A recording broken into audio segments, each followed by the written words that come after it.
Bonjour chers auditeurs et chères auditrices de notre web radio R212, notre auteur Taoufik Boudchiche, en sa qualité de chroniqueur invité, partage son avis et sa réflexion avec vous dans cet article intitulé L'Agence de l'Oriental au Salon du Livre de Rabat, un hymne à l'intelligence. Le voici en podcast pour vous.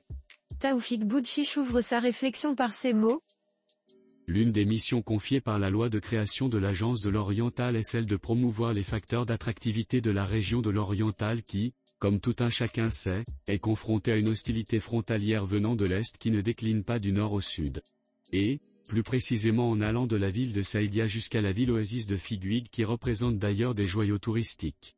L'auteur enrichit son propos en mettant en lumière les avancées économiques de la région malgré les défis ainsi. Malgré ce contexte d'adversité délibérée, l'oriental du royaume se redresse économiquement et des villes émergeant au niveau économique à la faveur des grands chantiers royaux de classe mondiale, lancés en 2003 dans le cadre de l'initiative royale de développement de l'oriental.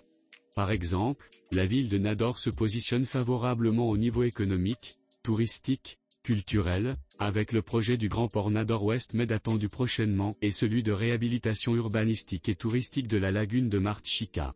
La ville de Berkane quant à elle connaît une renaissance quasi miraculeuse en s'engageant résolument dans plusieurs domaines stratégiques, numériques, sportifs, agro-industriels, rénovation urbaine.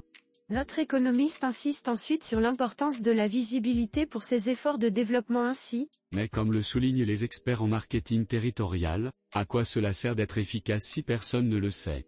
Une formule pour résumer la méconnaissance dont souffre encore la région de l'Oriental marocain, si ce n'étaient les efforts inlassables de l'Agence de l'Oriental, pour insuffler de la connaissance au profit de cette importante région du royaume.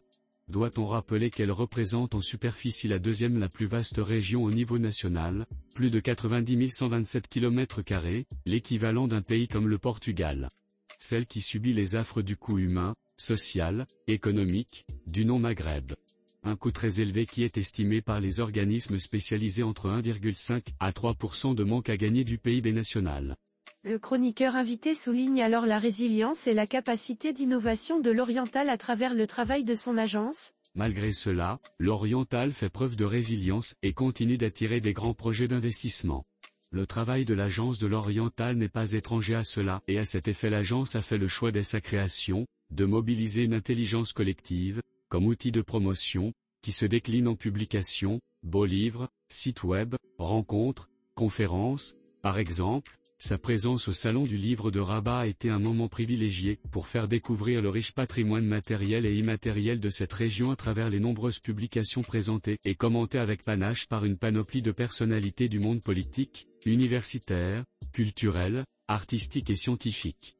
Taoufik Boudchiche poursuit son récit en décrivant l'animation remarquable du stand de l'agence. En effet, au stand de l'agence se sont relayés, dans les panels animés en grande partie par M. Mohamed Mbarki en personne, plusieurs personnalités de premier plan comme M. Drissel Yazami, Fatal Lawal Alou, Ali Bellage, Mohamed Sadiki, Mohamed Sheikh Biadiya, Mohamed Ali Aboua, gouverneur de la province de Berkane, Mohamed Abou, Jalil Benani, Jalal Akmaoui, Madame Farida Moa, pour éclairer le public sur les atouts de cette région dans les domaines précités.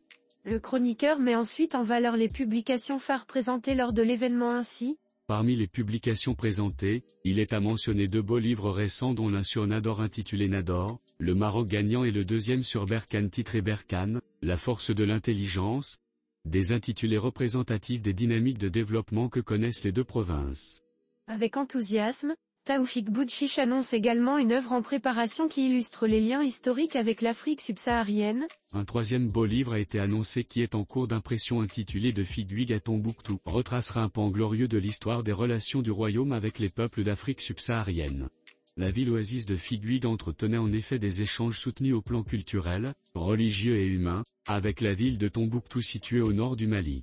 Une ville au riche patrimoine culturel classée par l'UNESCO au patrimoine mondial. Un classement auquel est candidate également la ville de Figuig. Le chroniqueur explore plus en profondeur la relation historique entre Figuig et Tombouctou de cette manière. Tombouctou, surnommée la cité aux 333 saints, possède une histoire commune avec Figuig illustrée par plusieurs des saints enterrés et vénérés dans la ville malienne qui était originaire de Figuig. Une histoire singulière qui mérite d'être valorisée et transmise aux générations actuelles et futures, à l'heure où le Maroc consolide sa coopération avec les pays du Sahel à la faveur de l'initiative royale atlantique pour le Sahel.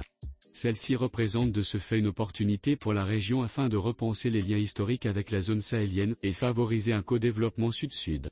Enfin, Taoufik Boutchiche conclut son article en évoquant l'avenir littéraire et culturel de l'Oriental en ces termes. Enfin, signalons que parmi les panels organisés par l'Agence de l'Oriental, l'un a été consacré à une présentation du prochain Salon maghrébin du livre prévu en octobre prochain à Oujda sur le thème Habiter le monde, écrire le monde. Il sera l'occasion d'écrire une nouvelle page dans l'atlas des projets conduits par l'Agence de l'Oriental. Chers auditeurs de la Web Radio R212, merci d'avoir été à l'écoute de ce podcast et de partager avec nous ce moment d'échange et de découverte. Votre présence et votre fidélité sont notre plus belle récompense. On se dit à très bientôt, si vous le voulez bien. Avec toute notre gratitude, l'équipe de R212.